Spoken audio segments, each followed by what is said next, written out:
Today I'm going to show you how I make art prints at home.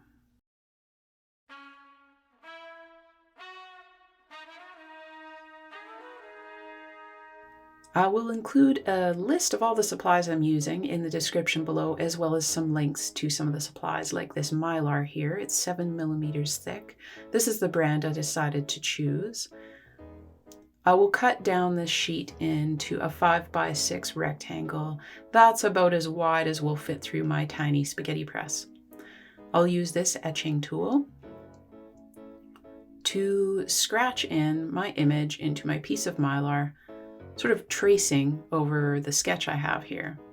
Now, it takes a while to get a feel for the weight of your line. Like, you'll probably make a number of plates and do a few prints before you find one that you like, and before you have an understanding of how the tool will act on the substrate. I'm pretty happy with this image, so I'm going to go ahead and cut out a piece of my very thick 140-pound watercolor paper here.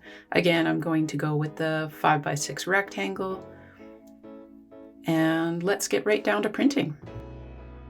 You'll see here my spaghetti press and a spare sheet of glass I had lying around, and these are my compounds. I'm going to settle with the black.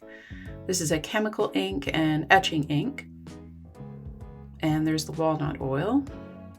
I'm going to lay down a generous daub of this walnut oil and probably 3 times as much ink. Using an old card I had lying around, I'll just scrape this, blend it until it's nice and thick, even consistency. You'll probably want to change your clothes, otherwise this will happen. So using the same card, I spread the ink over my image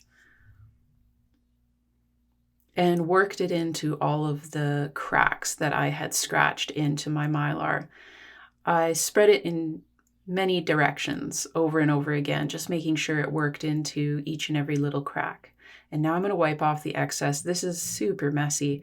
I'm using cheesecloth to wipe it off, which isn't essential. Like, you could use an old t-shirt. Just watch out for impurities such as lint getting onto your plate, because that will show up in the end process. With each print that you pull, you may notice that some of the excess ink you wiped off didn't come away, and you might actually really enjoy the quality that it leaves behind, a sort of ghostly, blurry, kind of foggy look that can be very interesting. Or you might decide in the next print that you pull that you want to wipe off more. Like, each one will be really different. You can get adventurous and experimental with this. So now I'm going to make a sandwich, sort of. I'm going to take one of those pieces of 5x6 watercolor paper and soak it for about 5 minutes in warm water. And then I'm going to take 2 spare pieces of watercolor paper and lay my soaked paper between them with my inked printing plate over top of the wet paper.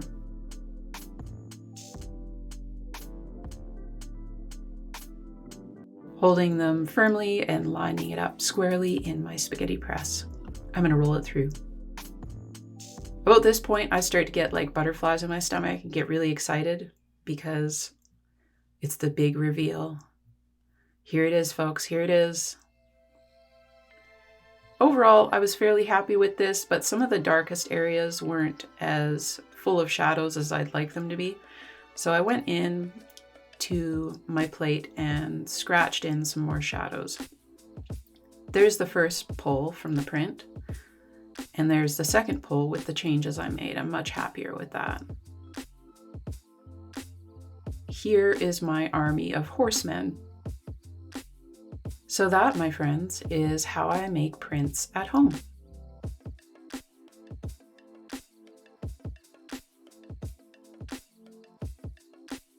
There are experts out there who specialize in Intaglio printmaking. I am definitely not one of them.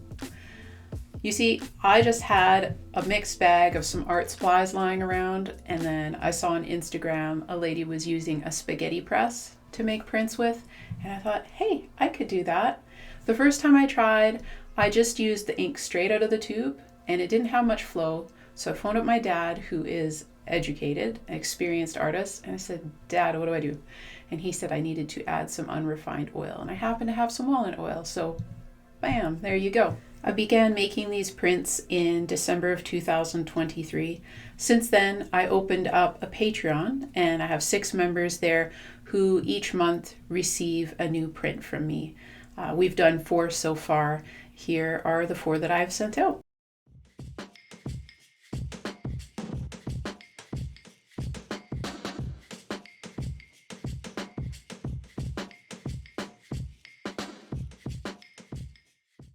On the last mail out, the one that included this cowboy we just made, my auntie received this and she shared it with her husband, and it brought back this flood of really fond memories. His father was a real cowboy. So auntie sent me this story and I'm going to share it with you. The photo I shared is Granddad at their home place. Granddad would cook a pancake for himself and his dog every morning. In the etching you shared, the cowboy almost appeared to be sleeping, which is a thing, as follows. Norman Gramberg passed away at 92, a few years after he was recognized at the rodeo for being a working cowboy for 70 years. He started at age 14, alone and minding a large herd of 150 cattle. It was a lonely and independent lifestyle which became a lifestyle he preferred. Even as a married man with 5 children, he would winter at cow camp, where he would live with his herd in a small shack with his dog, where his hayfield had been harvested and the hay stored so that he didn't have to move the hay. They didn't have the means in those days, and could feed them through the winter. Your uncle's mom would check on him every 5 days or so to deliver provisions. One of the important things a cowboy must learn to do is to sleep well astride his horse. Horses need very little sleep, but with long miles to pass, the only way a man can manage is to get his sleep while on the move. So there you are. I hope that lights your imagination up. It certainly does mine. I'm living in rural Alberta now, and I do meet cowboys who have similar stories to this once in a while. For a short time, I worked at a local barber shop, and I would meet plenty of them there. There was a few that really just, oh man, they were special. Well, folks, thanks for joining me. Go make something beautiful.